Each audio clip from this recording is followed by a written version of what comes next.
जय भीम, जय भारत, जय संविधान। मैं बहुजन दस्तक से गौतम रत्ना। आज हम बात कर रहे हैं नए संसद भवन के उद्घाटन इनॉग्रेशन की, जो देश के प्रधानमंत्री मोदी द्वारा एक तारीख तय की गई है 28 तारीख। तो इसके बहुत सारे पहलुओं पर हम बात करेंगे, जिसमें कई विपक्षी दल विरोध में हैं, कई समर्थन में हैं। तो मैं आपको कुछ संवैधानिक तथ्यों में मैं पहले ले जाना चाह रहा हूं। आपको नया संसद भवन और उसका लोकार्पण विवादों के घेरे में है। 28 मई को लोकार्पण होना है, लेकिन 19 विपक्षी दलों ने बहिष्कार कर दिया है कि वह इसमें शामिल नहीं होंगे। विपक्षी दलों का कहना है कि इसका लोकार्पण राष्ट्रपति को करना चाहिए। संविधान का आर्टिकल 79 कहता है कि पार्लियामेंट में 3 चीजों से बनती है। पहला राष्ट्रपति, दूसरा राज्यसभा और तीसरा लोकसभा। लोकसभा का जो शिष्टाचार है उसके अनुसार राष्ट्रपति सर्वप्रथम और उपराष्ट्रपति दूसरे नंबर पर और स्पीकर तीसरे नंबर पर आता है और चौथे नंबर पर प्रधानमंत्री आता है।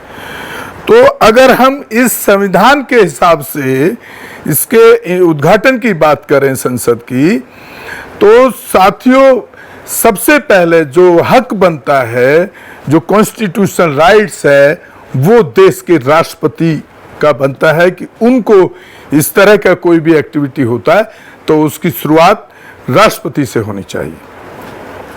अब हम आपको बता रहे हैं कि इसके पक्ष में कौन है और इसके विपक्ष में कौन कौन से दल खड़े हैं। अब आपको मैं बता रहा हूं कि समर्थन में कौन कौन सी पार्टियां खड़ी हैं।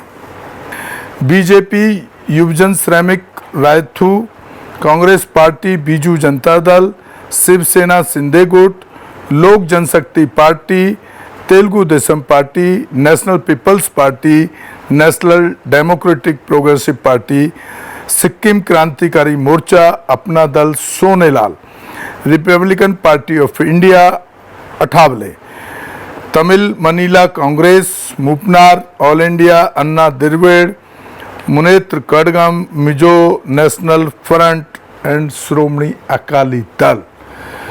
तो साथियों, अब आपको ये समझना होगा कि जिस तरीके से मैंने अभी आपको जो कॉन्स्टिट्यूशनल जो रास्ता है उसमें प्रधानमंत्री जिस नंबर पर, जिस पायदान पर खड़े हैं, उसके हिसाब से प्रधानमंत्री मोदी को इसका उद्घाटन नहीं करना चाहिए।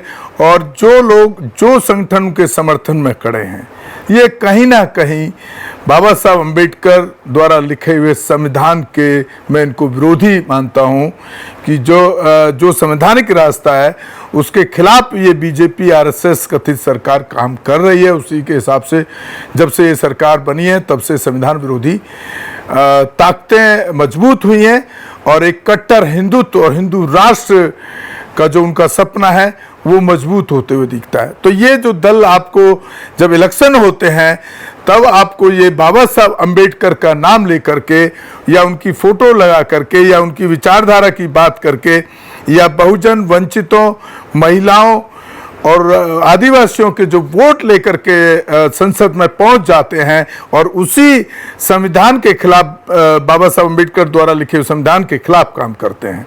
तो आपको आने वाले इलेक्शन में इनको मुंह तोड़ जवाब 2024 के अंदर जरूर देना चाहिए, ऐसा मैं आपसे आशा रखता हूं।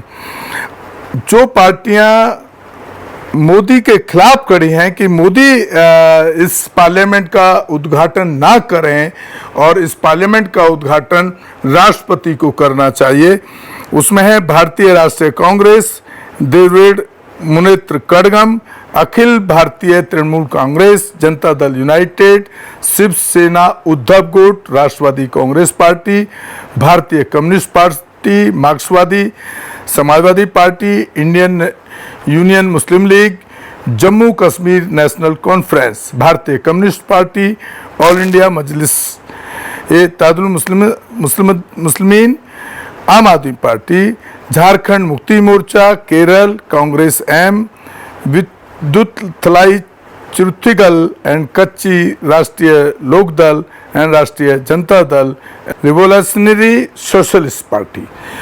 तो साथियों, और सबसे बड़ा सवाल जो दूसरा मेरा सवाल है वो और भी ज़्यादा विचलित करता है हमें कि जब हम बहुजन समाज पार्टी मायावती का बयान हम देख रहे हैं, जो प्रधानमंत्री और इस आरएसएस भाजपा सरकार के साथ खड़ी हुई देखती हैं, उन्होंने इस उद्घाटन के लिए मोदी को समर्थन किया है।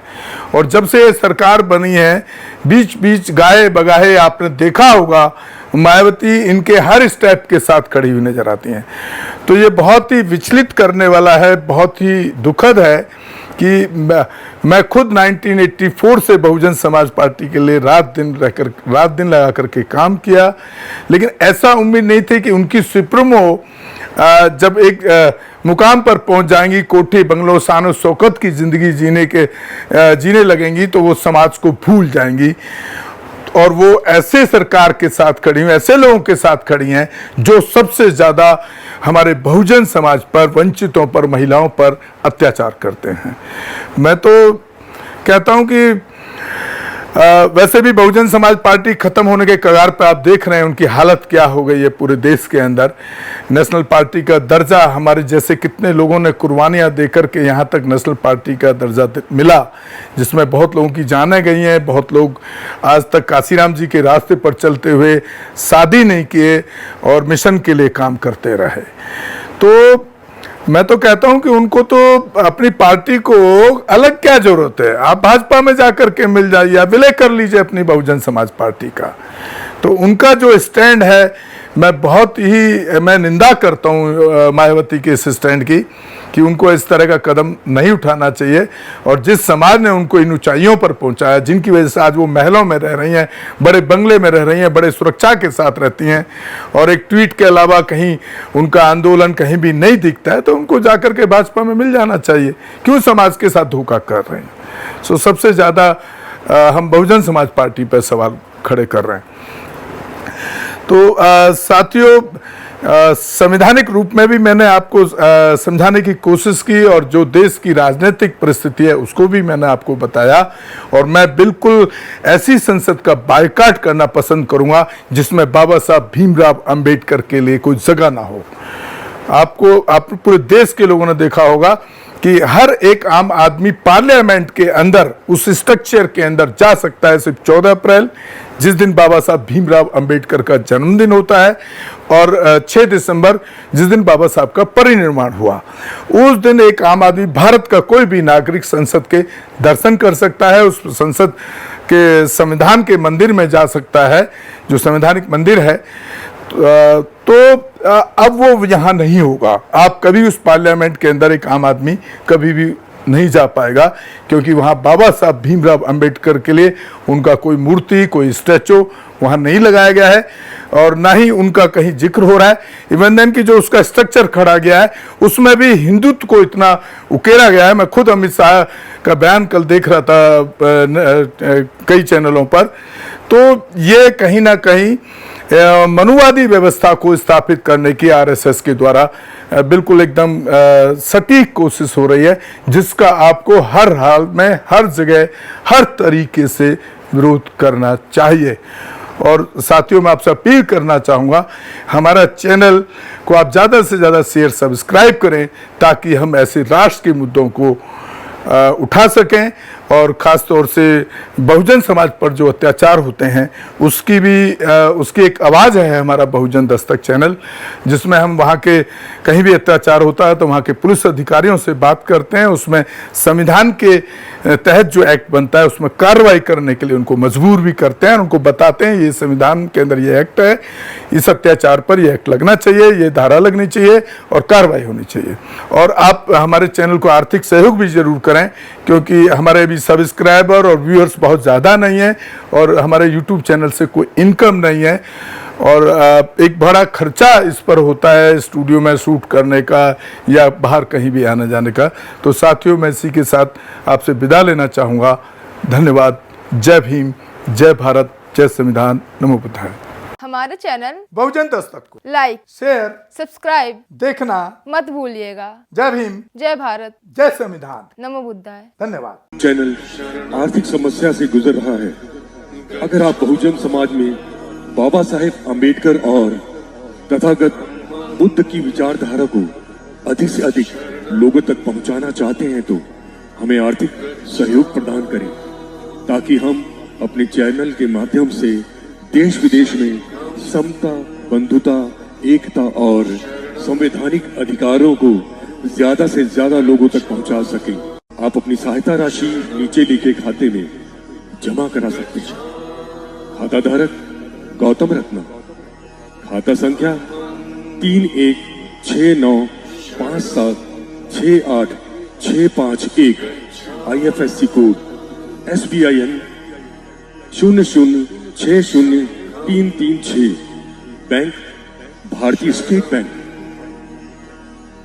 आप हमारे बैंक खाते का विवरण स्क्रीन पर भी देख सकते हैं। जय भीम, जय भीम।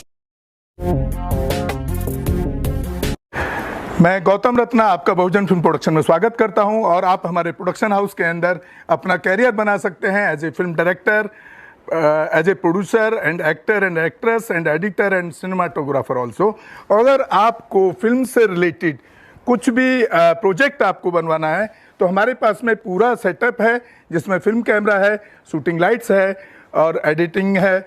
सारा A to Z एक ही जगह पर आपको हमारे यहाँ पर मिल जाएगा। तो दोस्तों, आप हमें कांटेक्ट कर सकते हैं हमारे नंबर्स पर 9810085714 और 8510005714। हमारे वेबसाइट पे विजिट कर सकते हैं www.filmserviceindia.com और हमें मेल भी कर सकते हैं gautamfilmsproduction@gmail.com पर। धन्यवाद।